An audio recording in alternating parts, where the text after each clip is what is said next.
जुल्मतों से टकराना मेरी फितरत बन गई, तूफानों में जल उठी जो हिम्मत वो आदत बन गई।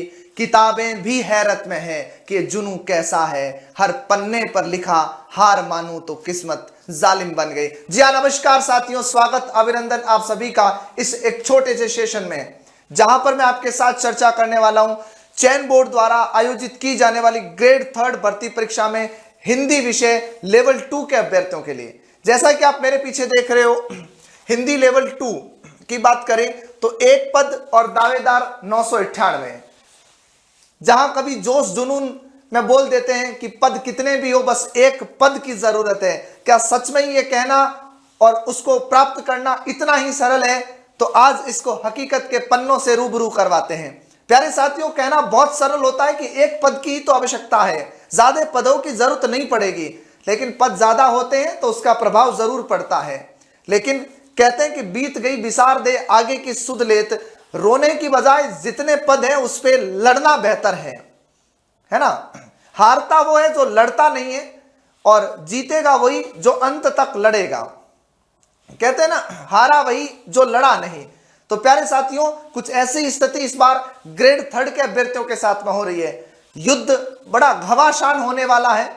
कैसे आगे जो आपके साथ चीजें बीतने वाली है, घटित होने वाली है, इनको मैनेज कैसे करें। आज जब मैं ये वीडियो बना रहा हूं तो लगभग आपके पास में 1 महीने और कुछ एक दिन का समय है।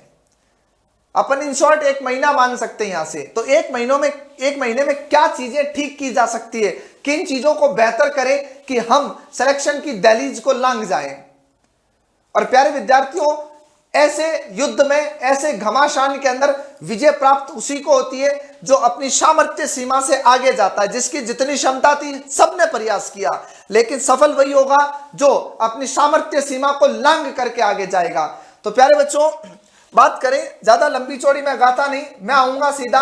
आप 1 महीने को कैसे मैनेज करें उस पर लेकर के चर्चा करूंगा, है ना। बाकी ये तुम अखबार में भी पढ़ते हो, न्यूज तुम्हारे पास होती है कि अपने लेवल 2 के अंदर कितने पद है, कितने अभ्यर्थी है ना।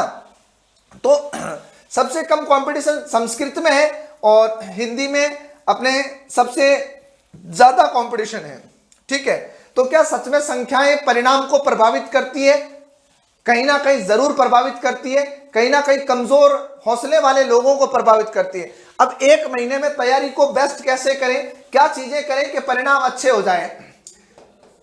सबसे पहले बात करूं जीके, है ना, उसके बाद में बात करूं मैं हिंदी विषय की।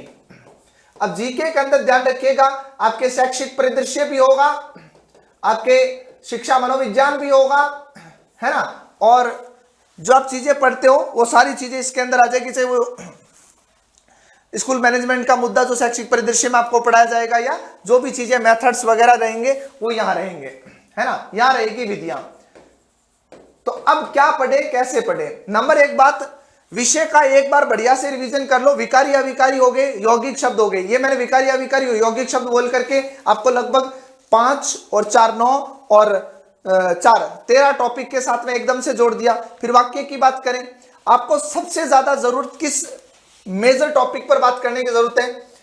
ये टॉपिक तो पढ़ रहे हो, इनको बार बार रिवीजन करने की जरूरत नहीं। संज्ञा टॉपिक पढ़ लिया, सर्वनाम पढ़ लिया, इनका एक बार अभ्यास कर लिया, एक बार और क्वेश्चन मिला लेना, चाहे वो संधि का हो, समास का हो, उपसर्ग का, प्रत्यय, इनके एक बार और सवाल मिला लेना। इन टॉपिकों को मेजर ऐसे लंबा चौड़ा थ्योरिकल लेके पढ़ने की जरूरत नहीं है अब, और अब भी अगर जरूरत है तो समस्या है ना।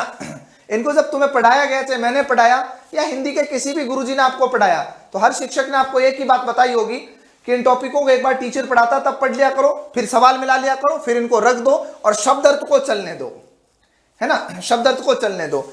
एक तो ध्यान रखना, सबसे ज्यादा जरूरत है तुम्हें एक तो वाक्य शुद्धि पर अच्छे से काम करने की, है ना। किस पर काम करने की? वाक्य शुद्धि पर अच्छे से काम करने की। और वाक्य शुद्धि में भी एक पर्टिकुलर शब्द बोल रहा हूं, ध्यान देना, मैं भविष्यवाणी नहीं कर रहा हूं, मैं अनुमान बता रहा हूं पिछले पेपरों के पैटर्न के आधार पर। कारक की अशुद्धियां ढंग से पढ़ के जाना।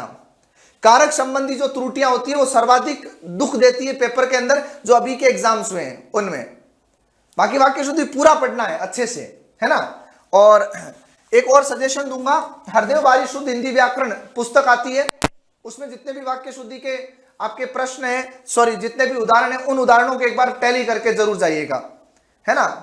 उनको एक बार जरूर पढ़ के जाइएगा, है ना।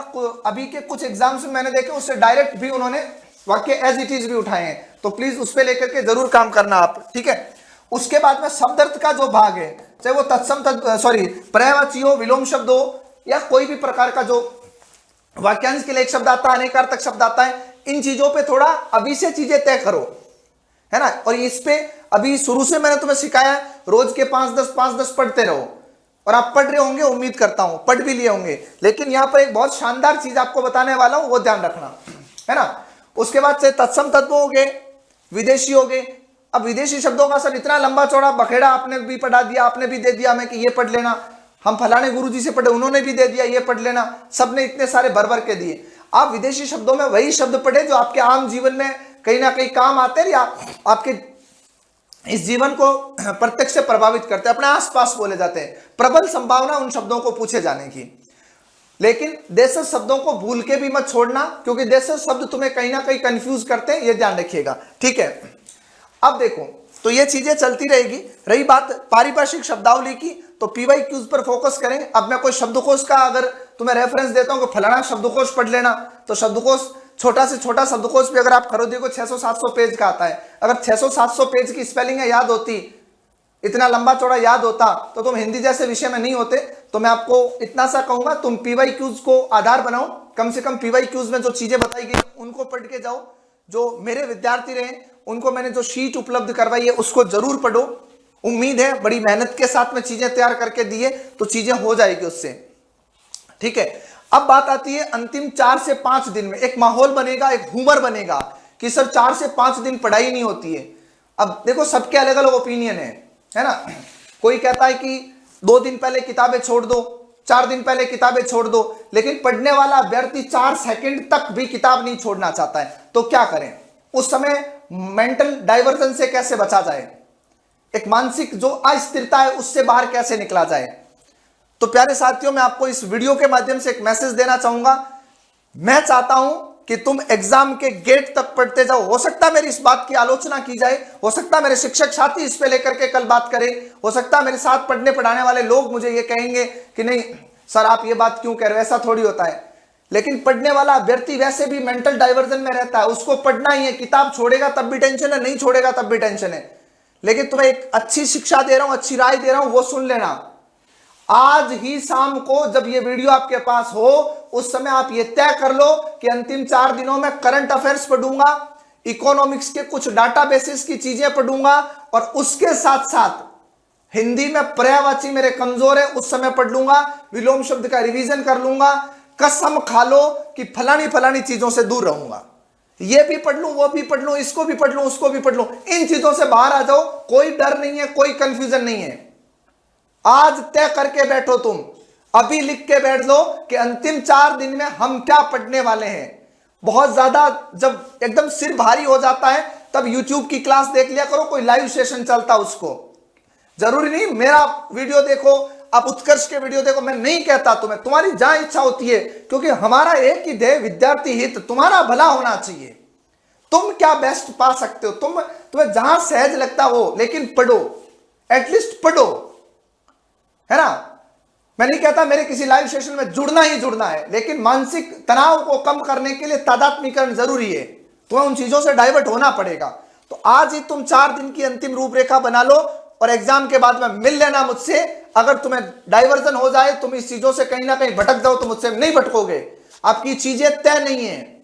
आज ही आप लिख लो अंतिम 4 दिनों में पर्याय, विलोम, अनेकार्थक, एकार्थी क्या पढ़ने वाले हो, तत्सम तद्भव वगैरह क्या पढ़ने वाले हो, ठीक है। पढ़ना है सिर्फ, और अंत तक पढ़ते रहो। युद्ध में योद्धा अभ्यास अंत तक करता है, कोई टेंशन नहीं है। अच्छी बढ़िया नींद लेंगे, बाकी इसके बारे में मैं और भी बात करूंगा। आराम से पैसेंस के साथ पढ़ा करो। चिंताओं को ही बढ़ाती है, तनाव को बढ़ाती है। मस्त रहे, जो होगा बेहतर होगा, और होगा वही जो तुमने मेहनत की है ना। अब आप ये सोच रहे ऐसा हो जाए वैसा हो जाए, नहीं, घटित वही होना है जो नियति ने तय किया है, लेकिन वो परिणाम अच्छे होंगे या परिणाम बुरे होंगे वो तेरे कर्म पर आधारित है। अगर तुमने मेहनत की है तो नियति जो है वो तेरे लिए बेहतर लिख रही है, और भाई तुमने मेहनत नहीं की है तो नियति ने तेरे किस्मत में एग्जाम लिखा है, परिणाम आना लिखा, लेकिन पक्ष में आना नहीं लिखा है। तो मस्त रहें, पॉजिटिव एनर्जी के साथ पढ़ते रहें, खूब सारा आशीर्वाद, खूब सारा प्यार। बहुत जल्द जुड़ूंगा आपके साथ। नमस्कार।